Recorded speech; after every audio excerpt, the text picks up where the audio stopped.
And our parents stressed when we'd earn our money and we'd lay it down, sometimes we put it on a dresser, on the dining room table, kitchen table, on top of something.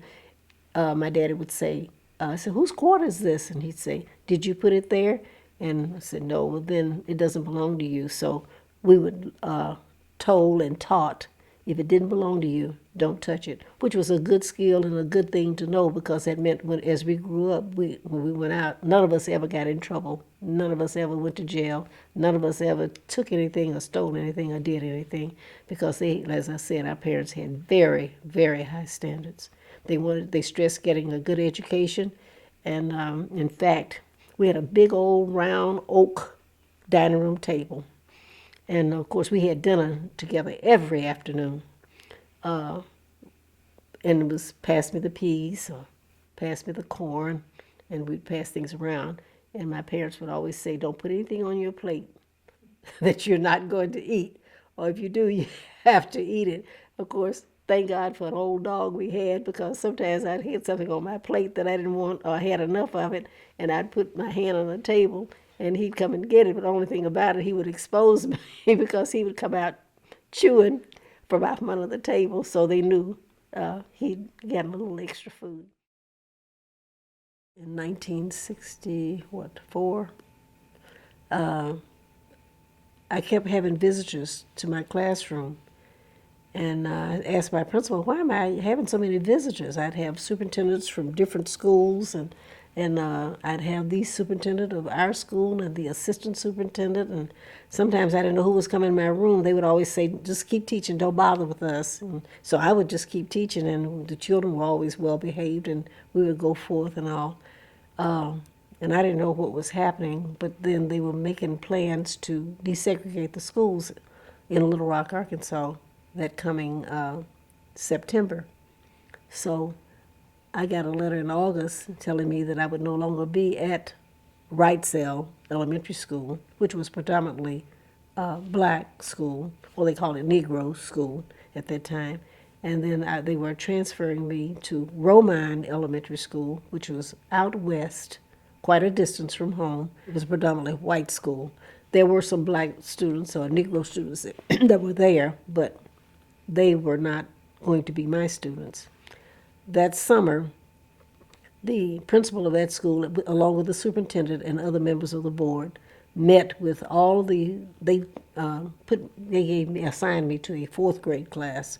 They had all the parents of the fourth grade students to come and have a meeting at the cafeteria. And they told them that I was coming, a Negro teacher would be coming, and that I had been assigned to the fourth grade. And they asked that any parent that didn't want their child to be taught by a Negro, for them, they could leave the school or leave the building at that time. So those that did not want got up and left. I ended up teaching 25. There were 25 parents that said yes, and so those are the boys and girls that I had for my class that year. I had a great year. The children were really pleased and worked hard. They had an assignment one day about what do they like best about school, and over half of my letters that I got back was that I really liked my teacher, which made me feel good. It started off slow and eventually evolved into, I think we dated a year, and after we dated a year, then got engaged. And the funny thing he did was he had a great big box, beautifully wrapped, and he handed it to me. And then I took the paper all off of it, and I started laughing. And in that box was a box a little bit smaller than that box. And it was wrapped beautifully, and I unwrapped it, and I just started laughing, laughing, laughing. And he was laughing at me because I was laughing. Then I opened that box, and there was another little box, a little bit smaller. I guess there were about 8 boxes. And anyway, finally came down to the little bitty box. And he said, let me open that one.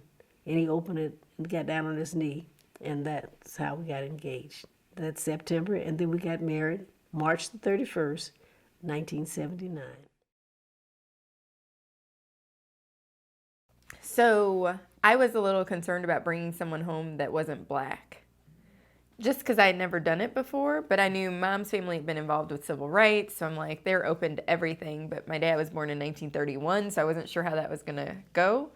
And I just love my parents for loving me and accepting my husband and loving our children. And I just think you all are the best.